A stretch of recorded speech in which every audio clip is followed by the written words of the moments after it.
श्रीमद् वाल्मीकि रामायण बालकांड त्रयोदश 13वां सर्ग। राजा का वशिष्ठ जी से यज्ञ की तैयारी के लिए अनुरोध, वशिष्ठ जी द्वारा उसके लिए सेवकों की नियुक्ति और सुमंत्र का राजाओं की बुलाहट के लिए आदेश, समागत राजाओं का सत्कार तथा पत्नियों सहित राजा दशरथ का यज्ञ की दीक्षा लेना। वसंत ऋतु के बीत जाने पर जब पुनः दूसरा वसंत आया, तब तक वर्ष का समय पूरा हो गया। उस समय शक्तिशाली राजा दशरथ संतान के लिए अश्वमेध यज्ञ की दीक्षा लेने के निमित्त वशिष्ठ जी के समीप गए। वशिष्ठ जी को प्रणाम करके राजा ने न्यायतः उनका पूजन किया और पुत्र प्राप्ति का उद्देश्य उन द्विजश्रेष्ठ मुनि से पुत्र प्राप्ति का उद्देश्य लेकर उन द्विजश्रेष्ठ मुनि से यह विनयुक्त बात कही। ब्राह्मण मुनि प्रवर, आप शास्त्र विधि के अनुसार मेरा यज्ञ करावे और यज्ञ के अंगभूत अश्व संचारण आदि में ब्रह्म राक्षस आदि की जिस तरह विघ्न न डाल सके वैसा उपाय कीजिए। राजा, आपका मुझ पर विशेष स्नेह है। आपका सहृदय अकारण हितैषी गुरु और परम महान है। आप मेरे सहृदय अकारण हितैषी गुरु और परम महान है। यह जो यज्ञ का भार उपस्थित हुआ है उसके लिए उसको आप ही वहन कर सकते हैं। तब बहुत अच्छा कहकर विप्रवर वशिष्ठ मुनि राजा से इस प्रकार बोले, नरेश्वर, तुमने जिसके लिए प्रार्थना की वह सब मैं करूँगा। तदनंतर वशिष्ठ जी ने यज्ञ संबंधी कर्मों में निपुण तथा यज्ञ विषयक शिल्प कर्म में कुशल परम धर्मात्मा बूढ़े ब्राह्मणों, यज्ञ कर्म समाप्त होने उसमें सेवा करने वाले सेवकों, शिल्पकारों, बढ़इयों, भूमि खोदने वालों, ज्योतिषियों, कारागिरों, नटों, नर्तकों, विशुद्ध शास्त्रवेताओं तथा बहुश्रुत पुरुषों को बुलाकर उनसे कहा, तुम लोग राजा की आज्ञा से यज्ञ कर्म के लिए आवश्यक प्रबंध करो। शीघ्र ही कई हजार ईंटें लाए जाओ। राजा के ठहरने के लिए तुम योग्य अन्न, पान आदि का अनेक उपकरणों से युक्त बहुत से महल बनाए जाए। राजाओं के ठहरने के लिए योग्य अन्न, पान आदि से उपकरणों से युक्त बहुत से महल बनाए जाए। ब्राह्मणों के रहने के लिए सैकड़ों सुंदर घर बनाए जाने चाहिए। वे सभी गृह बहुत भोजनीय अन्नपान आदि से उपकरणों से युक्त, आंधी पानी आदि के निवारण में समर्थ हो। इस तरह पुरीवासियों के लिए विस्तृत मकान बनाने चाहिए। दूर से आए भूपालों के लिए पृथक पृथक महल बनाए जाए। घोड़े और हाथियों के लिए भी शालाएं बनाई जाए। साधारण लोगों को सोने के लिए घरों की व्यवस्था हो। विदेशी सैनिकों के लिए बड़ी बड़ी छावनियाँ बननी चाहिए। जो घर बनाए जाए उनमें खाने पीने की प्रचुर सामग्री संचित रहे। उसमें सभी वनवांछित पदार्थ दुर्लभ हो तथा नगरवासियों को भी बहुत सुंदर अन्न और भोजन के लिए देना चाहिए।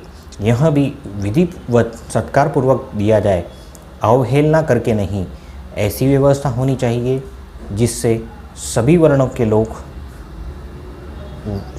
संस्कृत और सुकृत सम्मान प्राप्त करें। काम और क्रोध के वशीभूत होकर भी किसी का अनादर नहीं करना चाहिए। जो शिल्पी मनुष्य यज्ञ कर्म की आवश्यक तैयारी में लगे हो उनका तो छोटे बड़ों का ख्याल रखकर विशेष रूप से समादर करना चाहिए। जो सेवक, कारीगर धन और भोजन आदि के द्वारा सम्मानित किए जाते हैं वे परिश्रम पूर्वक कार्य करते हैं। उनका किया हुआ कार्य सुंदर ढंग से संपन्न होता है। इसमें कोई काम बिगड़ने नहीं पाता। अतः तुम लोग प्रसन्न चित्त होकर ही ऐसा ही करो। तब सब लोग वशिष्ठ जी से मिलकर बोले, आप जैसा भी अभिष्ट है उसके अनुसार ही लिए अच्छी व्यवस्था की जाएंगी। कोई भी काम बिगड़ने नहीं पाएगा। आपने जैसा कहा हम लोग वैसा ही करेंगे, इसमें कोई त्रुटि नहीं आने देंगे। तदनंतर वशिष्ठ जी ने सुमंत्र को बुलाकर कहा, इस पृथ्वी पर जो जो धार्मिक राजा, ब्राह्मण, क्षत्रिय, वैश्य और सहस्त्र शूद्र है उन सबको यज्ञ में आने के लिए निमंत्रित करो। सब देशों के अच्छे लोगों को सत्कारपूर्वक यहाँ ले आओ। मिथिला के स्वामी शूरवीर महाभाग जनक सत्यवादी नरेश है, उनको अपना पुराना संबंधी जानकर तुम भी स्वयं बड़े आदर सत्कार के साथ यहाँ ले आओ। इसलिए मैं तुम्हें यह बात बता देता हूँ। इस प्रकार काशी के राजा अपने ही स्नेही मित्र है, सदा प्रिय वचन बोलने वाले हैं, जो सदाचारी तथा देवताओं के तुल्य तेजस्वी है। अतः उन्हें भी स्वयं ही जाकर ले आओ। कई देश राजा बूढ़े धर्मात्मा है, वे राजसिंह महाराज दशरथ के ससुर है, अतः उन्हें भी पुत्र सहित यहाँ ले आओ। अंग देश के स्वामी महाधनुर्धर राजा रोमपाद हमारे महाराज के मित्र है, अतः उन्हें पुत्र सहित यहाँ सत्कारपूर्वक ले आओ। कौशल राज भानुमान को सत्कारपूर्वक ले आओ। मगध के राजा प्रजापतिज्ञ को, जो शूरवीर सर्वशास्त्र विशारद परम उदार तथा पुरुषों में श्रेष्ठ है, स्वयं जाकर सत्कारपूर्वक बुला ले आओ। महाराज की आज्ञा लेकर तुम पूर्व देश के श्रेष्ठ नरेशों को तथा सिंधु सौवीर एवं सुराष्ट्र देश के भूपालों को यहाँ आने के लिए आमंत्रण दो। दक्षिण भारत के समस्त नरेशों को भी आमंत्रित करो। इस भूतल पर जो नरेश महाराज के प्रति स्नेह रखते हैं, उन सेवकों सगे संबंधियों सहित यथाशीघ्र बुला लो। महाराज की आज्ञा से बड़भागी दूतों द्वारा उन सबके पास बुलावा भेज दो। वशिष्ठ का यह वचन सुनकर सुमंत ने तुरंत ही अच्छे पुरुषों और राजाओं की बुलाहट के लिए जाने का आदेश दिया।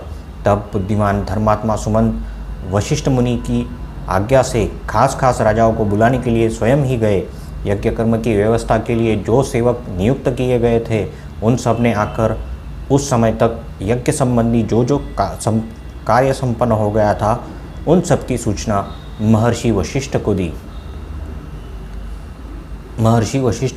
यह सुनकर वेदविजय श्रेष्ठ मुनि प्रसन्न हुए और उन सब से बोले, भद्र पुरुषों, किसी को जो कुछ देना हो उसे अवहेलना अनादरपूर्वक नहीं देना चाहिए, क्योंकि अनादरपूर्वक दिया हुआ दान दाता को नष्ट कर देता है, इसमें संशय नहीं। तदनंतर कुछ दिनों के बाद राजा लोग महाराज दशरथ के लिए बहुत से रत्नों की भेंट लेकर अयोध्या में आए। इसमें वशिष्ठ जी को बड़ी प्रसन्नता हुई। उन्होंने राजाओं से कहा, परम पुरुष सिंह, तुम्हारी आज्ञा से राजा लोग यहाँ आ गए। नृपश्रेष्ठ, मैंने भी यथायोग्य उनका सत्कार किया है।